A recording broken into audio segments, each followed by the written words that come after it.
That's good. Good afternoon, everybody. My name is Ken. One of Nancy's sons. I guess also known as Mr. Stingy to many here. We're here to celebrate the life of Nancy O'Neill today, and I've been chosen to be the MC until I burst into tears, and then Joan is going to step in and finish my saying while I fall up here on the stage. We're here to celebrate a long life well lived.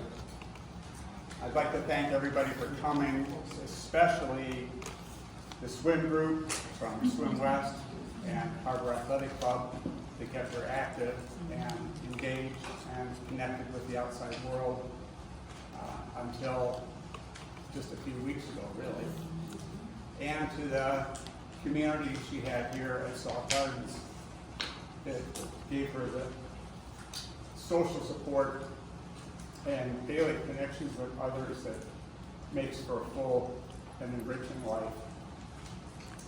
I'd like to thank Joan for going above and beyond what would be expected of a daughter-in-law in the care and support of her mother-in-law. And I think maybe, since I got this far without crying, I will turn it over to my brother Rick. Okay. Say words that have never been heard before. At least not in this order. Okay, well, like Ken said, my name's Rick. I was Nancy's youngest son. The accidental. I was her favorite mistake. And I just want to say, it's been a tough week. It's been hard to process everything, so I might not be quite as cogent as I might otherwise be, but I do have a few thoughts that I would like to share with you.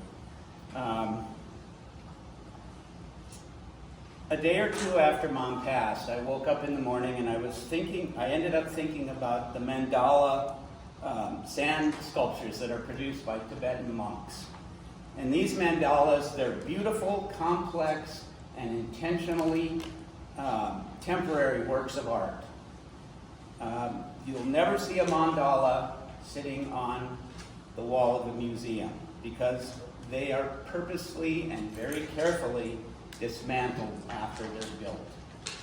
These mandalas are meant to symbolize life. They're beautiful, complex, and impermanent. Strangely enough, one of the other things that I started thinking about was linen. And the thing that came to mind was the Bayeux Tapestry, which is a 1,000-year-old piece of textiles that tells the story of the Norman conquest of England. The successful Norman invasion of England was an event that was a huge moment in European history. And the consequences of that moment are still felt in our world today. And I got to thinking that the tapestry of Mom's life wouldn't include any events that would change human history. But it would be entertaining. And while I'm not strong enough today to list the many stories that would make up Mom's tapestry, I'm sure that those of you from the swim group and from the coffee group have heard enough of those stories to have an idea of what would be on Mom's tapestry. And I think you would probably agree that Mom's life was at times entertaining and often went a bit beyond the ordinary. And then sticking with the textile theme, I've also been contemplating the deliberate imperfections of the Navajo weavers. The Navajo weavers are famous for their complex, beautiful rugs. Very intricate works of art. But these skilled weavers deliberately include imperfections in their art, partly to remind themselves that perfection is the realm of the gods and that flaws are an integral part of the human experience.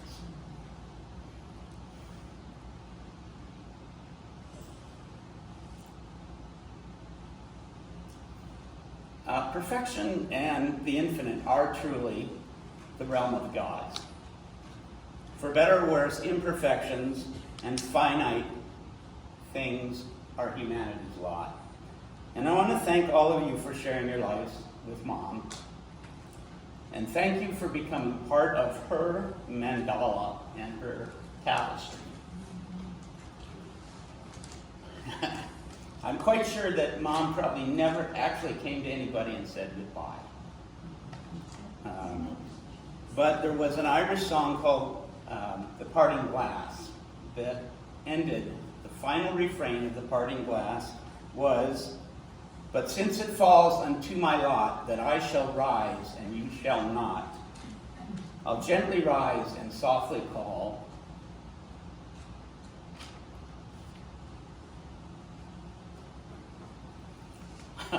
how's that for dramatic effect? Good night, and joy be with you all."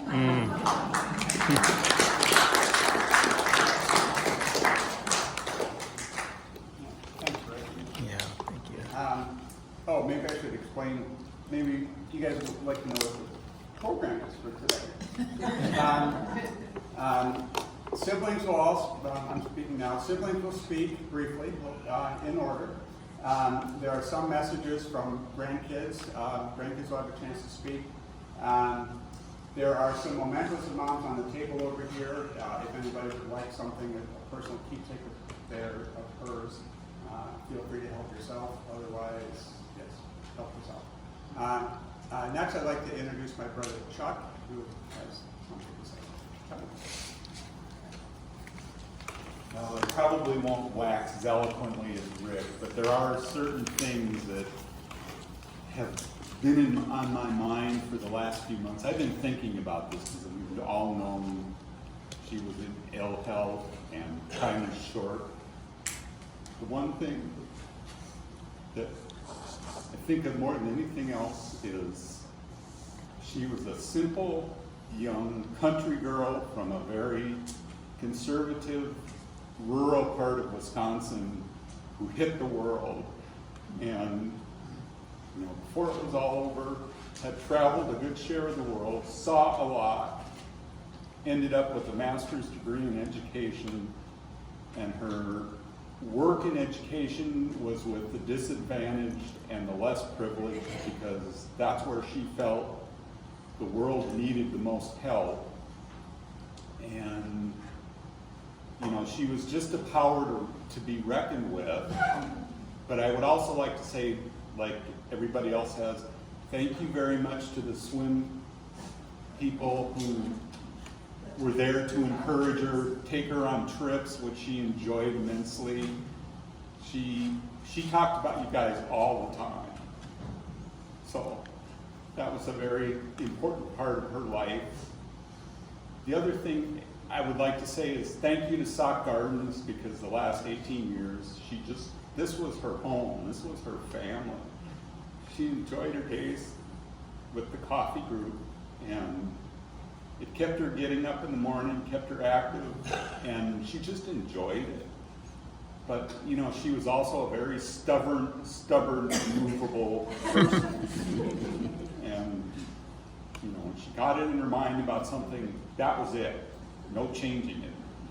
One other kind of humorous thing I would like to bring up, because she drilled it so much in my head that I can't forget it. When I was a kid, I would say, me and John are going to the store, and she would stop dead in her tracks and she would say, well, I've never met your friend Meehan.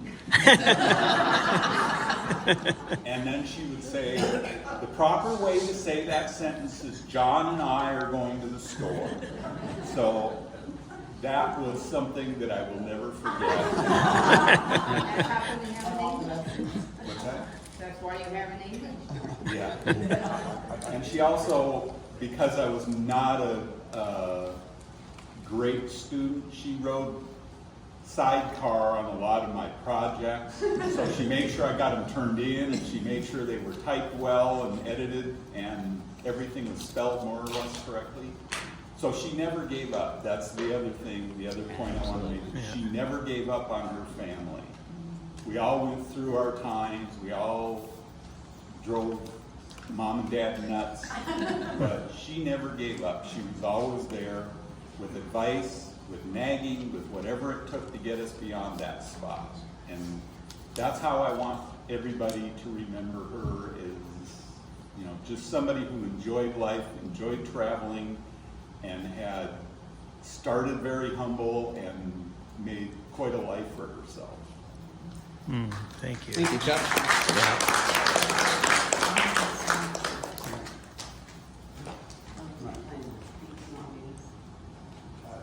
We do play song, right? Yeah. So, what?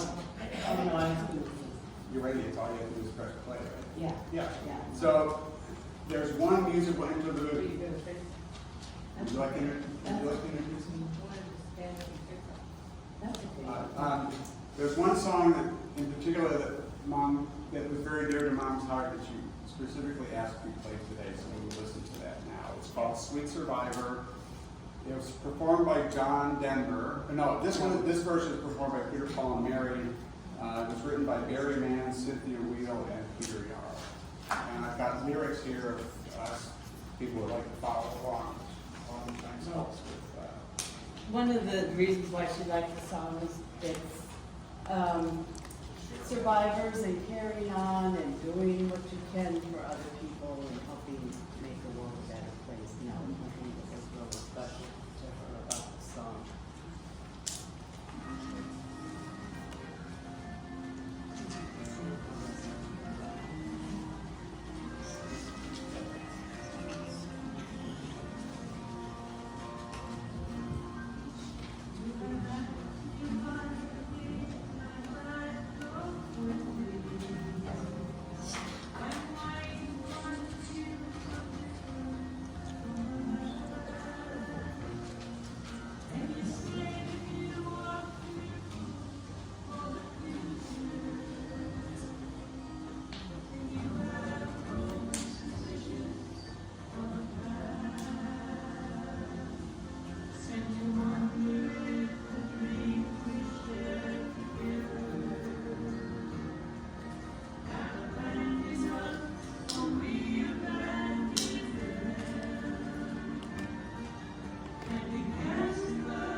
brother John here.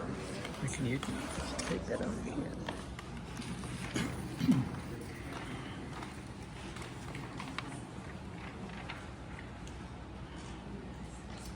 So I'd like to offer my thanks also to all of you for coming out for this celebration of my mom. I know she touched all of you in different ways, and all of you know us in certain ways, and we know her in certain ways, and you probably know things about her that we don't know.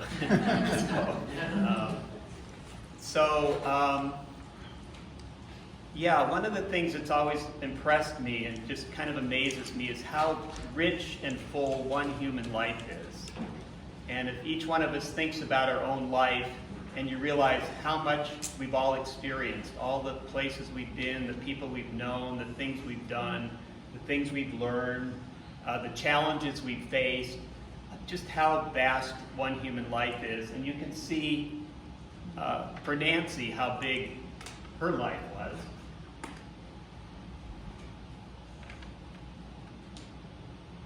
So I'd like to share what I have to say in the form of a poem, kind of my medium for expression. And I'd like to thank my brother Rick for the title. It's called A Link in the Chain, for Nancy O'Neill, August 12, 1925 to July 5th, 2023. A wondrous and precious being has graced our world and left her presence and blessing in our lives. Wife, mother, friend, grandmother, companion, great-grandmother. A rare soul whose powerful current of love flows through the chain that links us together and carries us into the future. Your smile lit our lives for so many years, through so many times and places. Your care and support held us through our nights of storms and our days of joyous celebration. Your fearlessness and indomitable love of life inspired us to be who we are, to follow our callings and share our gifts. Your ability to span countries and continents made us feel seen and valued. Your clear vision and strong opinions that held nothing back. And you know about that, right?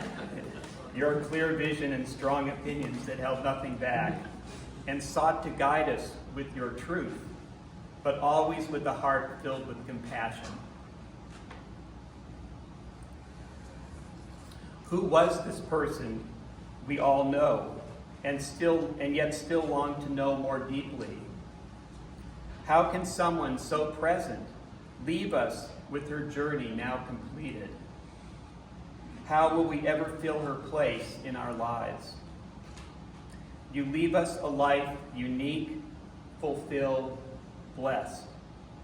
A life you could never have imagined, spanning from a one-room schoolhouse in rural Wisconsin to all the places and times we have shared, and to all the adventures you gladly and boldly embraced, to all of us who feel the link, to Madison, where we have come this day to celebrate you.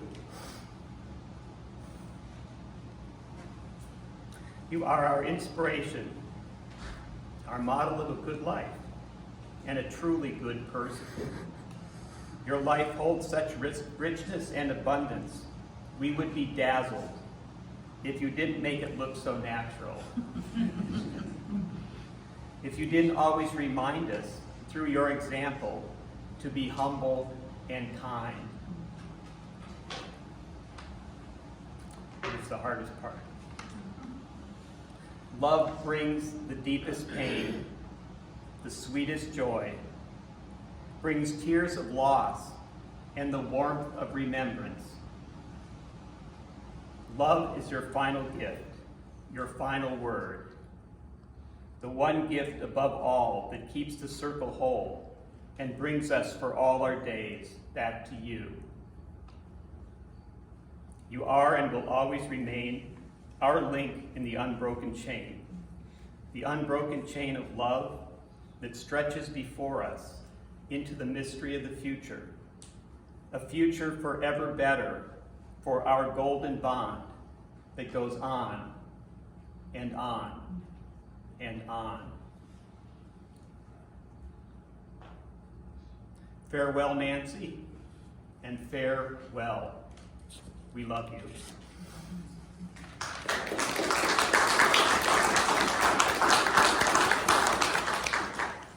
Very well said. Wow. Great. Mom would be proud.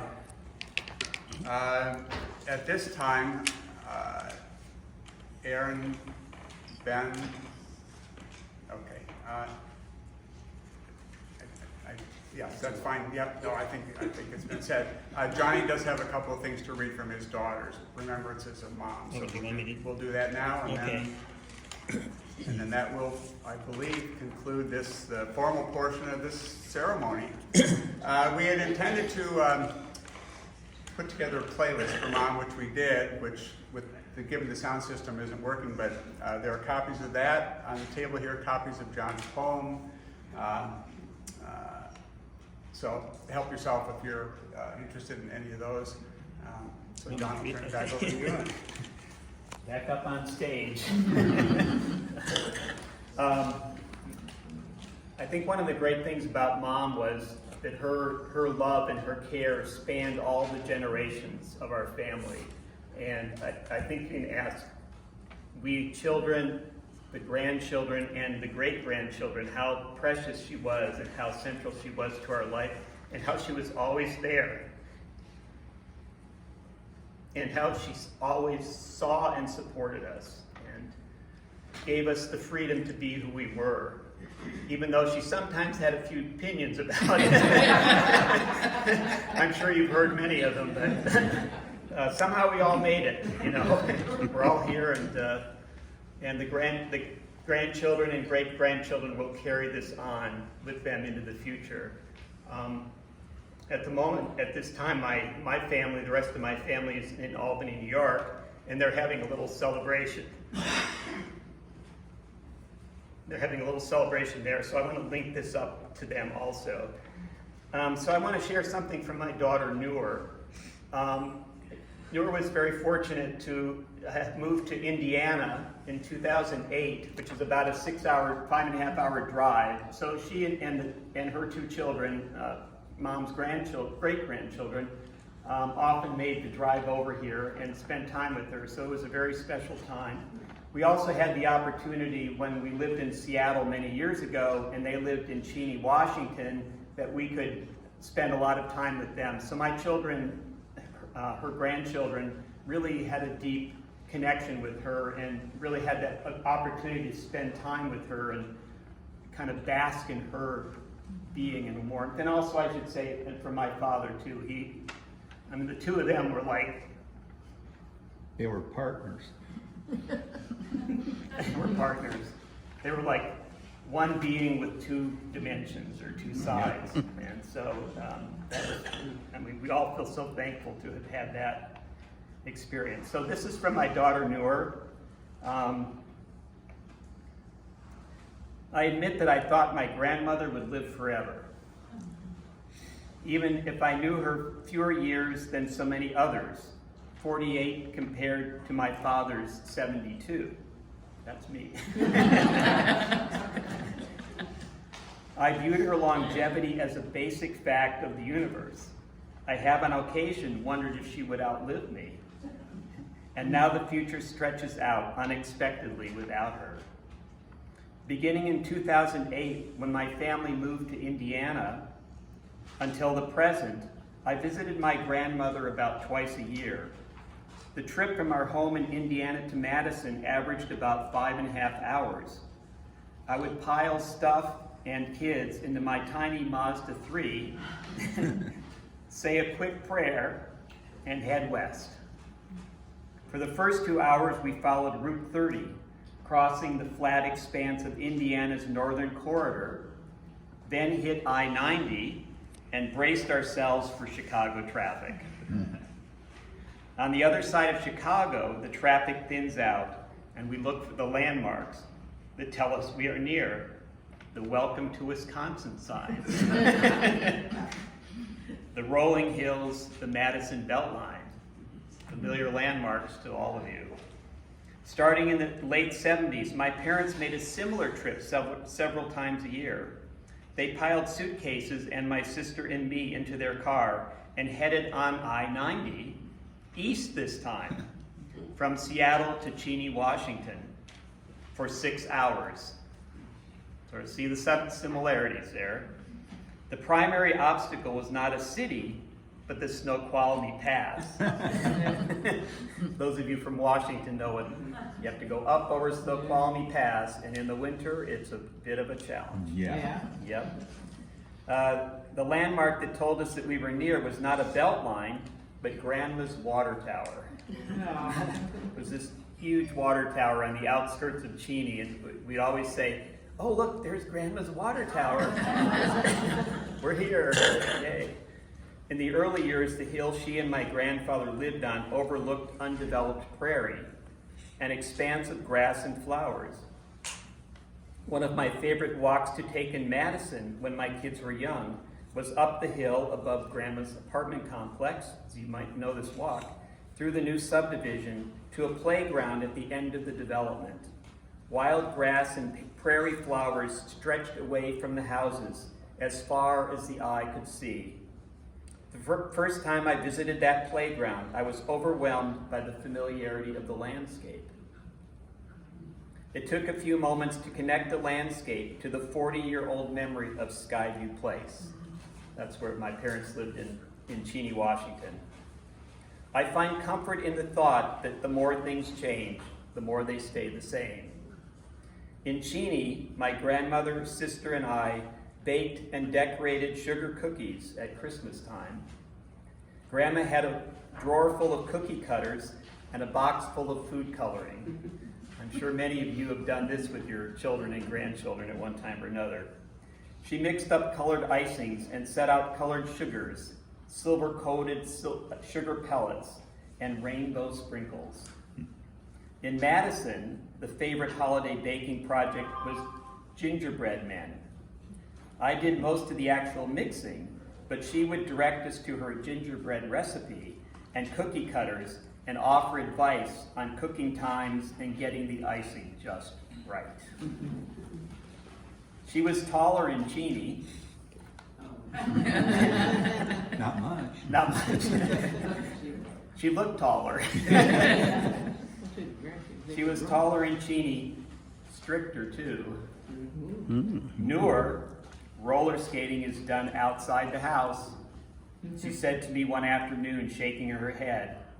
It was the same day I had played with her kitchen timer without asking, placing it on the loft railing and knocking it off to fall 2 stories to the ground where it broke into pieces. Noor, you broke the timer, she said with the same head shake. In Madison, she was more likely to shake her head at my strictness. That's true. Yeah. Noor, just let him be, she would always say when I became a helicopter mom. She wanted my kids to be free, to climb into lofts and break a few timers.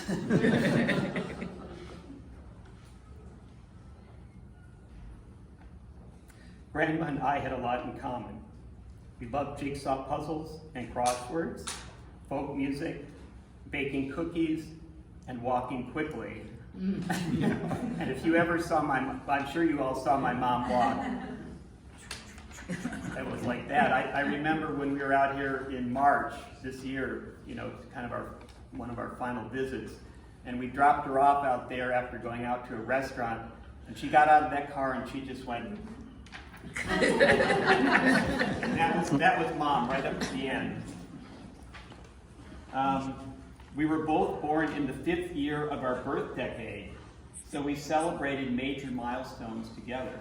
So she was born in 25, my daughter was born in 75. We were both left-handed.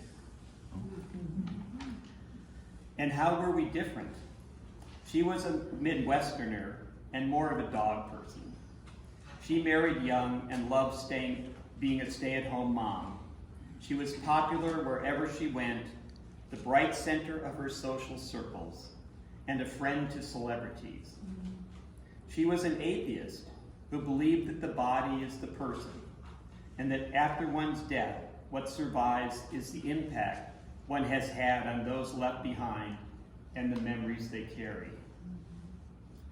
In this last difference, it is this last difference that I dwell on now, and I would guess I'm not the only one.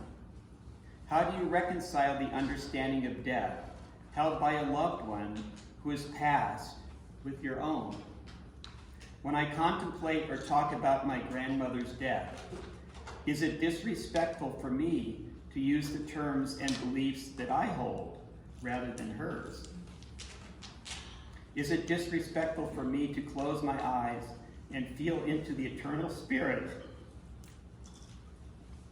that I believe animates the universe and is the source of all life, and feel through this spirit a continued connection to the essence of her being?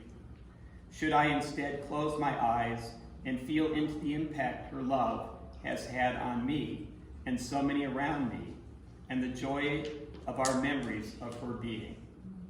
Where does one understanding of death end and another begin?